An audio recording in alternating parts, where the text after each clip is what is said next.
Halo, semangat pagi. Salam guru penggerak. Nama saya Rizky Febimintarse dari CGP Jatim A671 Surabaya. Selamat datang dalam video modul 1.1 berkaitan dengan aksi nyata. Oke, aksi nyata kali ini merupakan penerapan pemikiran Ki Hajar Dewantara dalam kelas. Aksi nyata kali ini dapat disebut dengan kampanye. Nah, apa itu kampanye? Kampanye merupakan singkatan dari kelas aktif melalui praktek dan tanya jawab yang menyenangkan. Tentunya dalam hal ini adalah untuk menerapkan filosofi Ki Hajar Dewantara. Penasaran bukan tentang aksi nyata kali ini? Nah, sebelumnya teman-teman dapat menyaksikan latar belakangnya terlebih dahulu. Koneksi antara materi. Yang pertama adalah asas pendidikan Ki Hajar Dewantara. Pada asas pendidikan Ki Hajar Dewantara ini mengajarkan tentang pengajaran dan pendidikan yang tujuan utamanya adalah untuk memerdekakan manusia. Pengajaran merupakan proses pendidikan dalam memberi ilmu atau berfaedah untuk kecakapan hidup anak secara lahir dan batin. Sedangkan pendidikan memberi tuntunan terhadap segala kekuatan kodrat yang dimiliki anak agar ia mampu mencapai keselamatan dan kebahagiaan yang setinggi-tingginya baik sebagai seorang manusia maupun sebagai anggota masyarakat. Manusia merdeka adalah manusia yang hidupnya lahir atau batin tidak tergantung pada orang lain, akan tetapi bersandar atas kekuatannya sendiri. Pendidikan menciptakan ruang bagi murid untuk bertumbuh secara utuh agar mampu memuliakan dirinya dan orang lain dan menjadi mandiri atau merdeka secara lahir dan batin. Kekuatan diri ini yang dimiliki menuntun murid menjadi cakap mengatur hidupnya dengan tanpa terperintah oleh orang lain. Yang kedua adalah dasar pendidikan yang menuntun. Dasar pendidikan yang menuntun ini bertujuan untuk memperbaiki lakunya, bukan dasarnya. Seorang pamong dapat memberikan tuntunan agar anak dapat menemukan kemerdekaannya dalam belajar, di mana kekuatan sosiokultural menjadi proses menebalkan kekuatan kodrat anak yang masih samar-samar. Di sini pendidikan bertujuan untuk menuntun dalam arti memfasilitasi atau membantu anak untuk menebalkan garis samar-samar agar dapat memperbaiki lakunya untuk menjadi manusia seutuhnya, di mana tujuan pendidikan di sini adalah untuk mencapai keselamatan dan kebahagiaan. Yang ketiga adalah kodrat alam dan kodrat zaman. Bila melihat dari kodrat zaman, pendidikan saat ini menekankan pada kemampuan anak untuk memiliki keterampilan abad ke-21, sedangkan dalam memakai kodrat alam, maka konteks lokal sosial budaya murid di Indonesia Barat tentu memiliki karakteristik yang berbeda dengan murid di Indonesia Tengah atau Indonesia Timur. Hal ini yang menjadi acuan untuk kita untuk dapat menyaring konteks-konteks tersebut sehingga dapat beradaptasi dengan budaya sosiokultural di Indonesia. Yang keempat adalah budi pekerti. Budi pekerti merupakan keselarasan atau keseimbangan antara cipta, rasa, kersa, dan karya. Peran orang tua sebagai guru, penuntun, dan pemberi teladan menjadi sangat penting dalam pertumbuhan karakter. Budi pekerti melatih anak untuk memiliki kesadaran diri yang utuh untuk menjadi dirinya dan kemerdekaan orang lain. Berikutnya adalah apa yang berubah dari pemikiran atau perilaku Anda setelah mempelajari modul ini. Yang pertama adalah sebagai guru kita adalah sebagai guru yang menuntut, yaitu berusaha untuk menerapkan student center dalam setiap pembelajaran. Kemudian berikutnya yaitu menerapkan merdeka belajar dan merdeka mengajar, yaitu dengan cara yang pertama, mengapresiasi hasil karya seluruh siswa sesuai dengan bakatnya masing-masing. Yang kedua, memberikan siswa kebebasan berekspresi dalam mengerjakan tugas ataupun proyek. Yang ketiga, melaksanakan metode pembelajaran yang kreatif menyesuaikan kondisi kelas. Kemudian yang keempat adalah mengutamakan proses dibandingkan hasil akhir. Apa yang dapat segera Anda terapkan lebih baik agar kelas Anda mencerminkan pemikiran Ki Hajar Dewantara? Di sini akan ada beberapa hal yang segera saya lakukan. Yang pertama adalah menjadi guru yang benar-benar penonton, yaitu dengan memberikan kebebasan bagi siswa untuk belajar dari berbagai sumber. Yang kedua adalah dengan memberi reward untuk memotivasi siswa supaya semakin semangat dalam mengikuti pembelajaran di kelas. Yang ketiga adalah memperhatikan aspek kognitifnya, afektifnya, dan psikomotoriknya. Kemudian memahami karakteristik siswa dengan cara mengutamakan budi pekerti melalui pendidikan karakter dan penerapan profil Pancasila. Yang kelima adalah dengan menerapkan fun learning dalam setiap kali pembelajaran, yaitu dengan melakukan pembelajaran abad 21 di mana memberi kesempatan kepada anak untuk berpikir kritis, kreatif, komunikasi dan berkolaborasi, serta disertai dengan penerapan teknologi informasi dalam setiap pembelajaran yang berpihak kepada siswa. Setelah mempelajari filosofi Piaget Dewantara dan melaksanakan aksi nyata, perasaan selama melakukan perubahan adalah sangat senang sekali karena beberapa hal berikut. Yang pertama, siswa sangat excited melakukan percobaan sederhana. Yang kedua, siswa bersama-sama mengansah gambar dengan sukacita. Yang ketiga, siswa saling menunjukkan hasil percobaan dan saling memotivasi satu sama lain. Yang terakhir adalah siswa aktif menjawab pertanyaan analisis dan menjelaskan kepada temannya lain. Gagasan selama melakukan perubahan sudah sesuai dengan filosofi Piaget Dewantara. Yang pertama, siswa menganalisa gambar sebagai persepsi, di sini menunjukkan bahwa student center. Kemudian melaksanakan praktek sederhana sesuai dengan kreativitas masing-masing, yaitu di sini melakukan pembelajaran yang menyenangkan di mana siswa bermain. Kemudian diskusi pembahasan materi dissertatif di mana di sini guru sebagai penuntun. Kemudian membuat video percobaan sederhana yang menunjukkan sebagai kodrat alam dan kodrat zaman di mana siswa belajar tentang teknologi informasi. Terdapat beberapa pembelajaran dan pengalaman dalam bentuk catatan praktik baik, yaitu memberikan materi terlebih dahulu sebelum pembelajaran dimulai, sehingga siswa bertanggung jawab untuk belajar mandiri sebelum pembelajaran. Kemudian siswa belajar diskusi atau tanya jawab yang dituntun oleh guru sehingga bersama-sama dapat memecahkan masalah.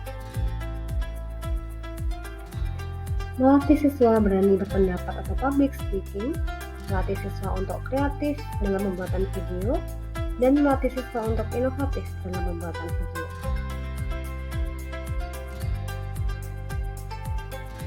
Pembelajaran yang dilakukan telah sesuai dengan profil pelajar Pancasila, di mana menghargai hasil karya dan pendapat siswa lain merupakan aplikasi dari berkebinekaan global, bersama-sama berdiskusi merupakan aplikasi dalam gotong royong, menyalurkan kreativitas dalam pembuatan video merupakan aplikasi.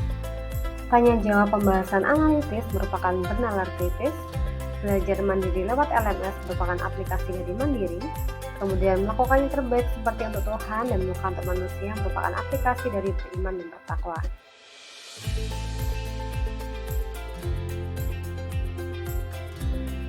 Berikut merupakan rangkaian foto atau video bercerita, baik dalam bentuk perencanaan, penerapan maupun refleksi.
Halo Bapak Ibu Guru dan teman-teman, saya Andrew dari kelas 91 nomor absen 4. Pada video kali ini, saya akan menunjukkan percobaan listrik statis, yaitu membengkokkan arah air dengan listrik statis.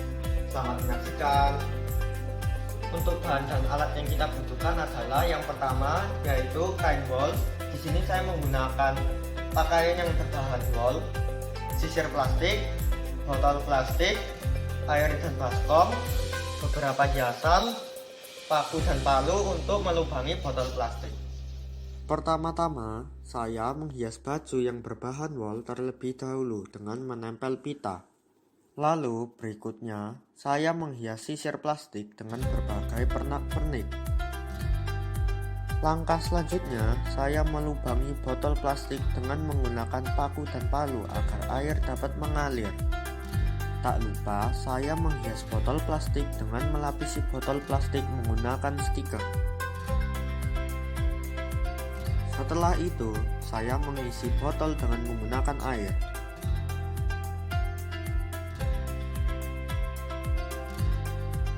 Untuk membengkokkan arah air, sisir digesekkan pada kain wol secara berulang-ulang selama beberapa detik.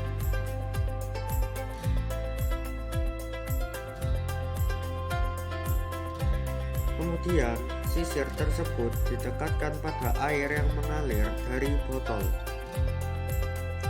Di sini kita dapat mengamati bahwa arah air bergerak mendekati sisir. Listrik statis adalah muatan listrik yang tidak bergerak dan terkumpul pada satu objek yang bukan konduktor listrik. Pada dasarnya, benda itu mempunyai dua muatan, yaitu proton dan elektron. Nah, elektron di benda isolator aslinya tidak bisa bergerak dengan bebas, kecuali kalau benda isolator tersebut digesekkan sama benda isolator yang lain. Di percobaan tadi ada kain wol dan sisir plastik, yang dimana kedua benda tersebut adalah benda isolator. Ketika kedua benda tersebut saling digesekkan, elektron yang ada di kain wol pindah ke sisir. Jadinya jumlah elektron yang ada di sisir lebih banyak dibandingkan jumlah protonnya, sehingga sisirnya jadi bermuatan negatif. Sementara itu air bermuatan netral.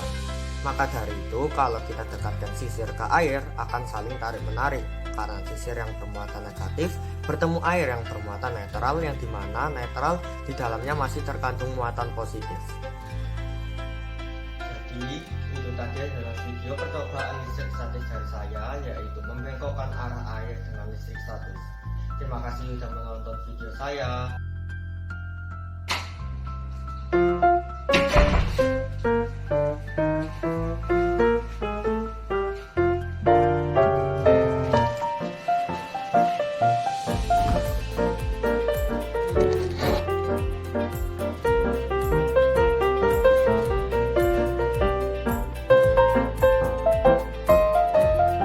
One hour later.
nama saya Tiranik, saya kelas 91, bersekolah di SMP Kristen Petra 3. Untuk penilaian saya lebih suka menggunakan project karena kalau biasanya dengan soal terus-menerus tuh membosankan dan mungkin beberapa saya kurang mengerti, jadi lebih baik dengan project, jadi saya bisa memahami dengan cara saya sendiri memahaminya.